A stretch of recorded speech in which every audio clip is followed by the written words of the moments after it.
The Scottish National Blood Transfusion Service needs to welcome 800 blood donors every day. As well as regular donors, there will also be some who are giving blood for the very first time. This is Martin's story. We will follow Martin as he attends his local community session. We will see what happens when he comes to give blood and what happens to every donation to ensure it is ready to save lives. This will be the second time that Martin has given blood. Martin has given once before following a school talk, but for his friend Jack, it will be his first time.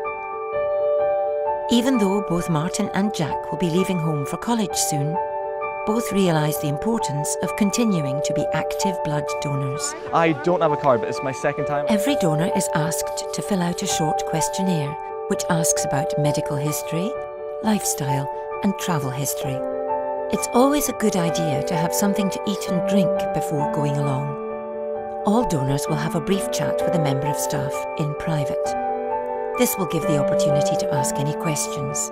Occasionally, some people will not be able to give blood for various lengths of time. If you're not able to give blood, you will be told the reason why. You can take the Can I Donate quiz on scotblood.co.uk. Once the questionnaire is complete, a small drop of blood will be taken from your finger to test and make sure your iron levels are high enough to donate. Once this is complete, Martin and Jack are ready to give blood. It usually takes 5 to 10 minutes to complete a donation, which is just under a pint. The staff will keep a close eye on Martin and Jack to make sure everything is fine. Next stage is to relax with a drink and biscuits. At this time, most donors report the same feeling. Yeah, feeling fantastic. Doing great, yeah. Good. You'll come back again? Indeed I will, yeah. The feeling of well-being that comes from the knowledge that they have just saved a life. For Martin and Jack, their part of the journey has come to an end for now. You must leave a minimum of 12 weeks between donations, so Martin and Jack will be back again soon. But for every donation given, this is just the beginning of an incredible journey. All blood in Scotland is processed at one of two laboratories, one in Edinburgh and one in Glasgow. The lab staff work round the clock to process and test each donation. John Mackay, Components Laboratory Manager for Scottish National Blood Transfusion Service, explains how this is done.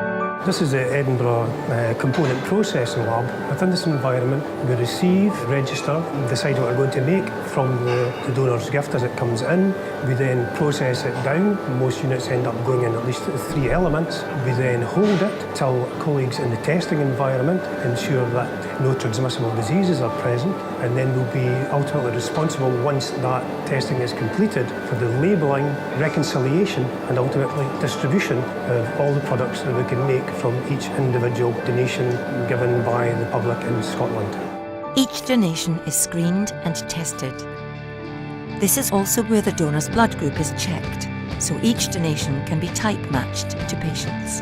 Blood will be dispatched to hospitals and blood banks across Scotland.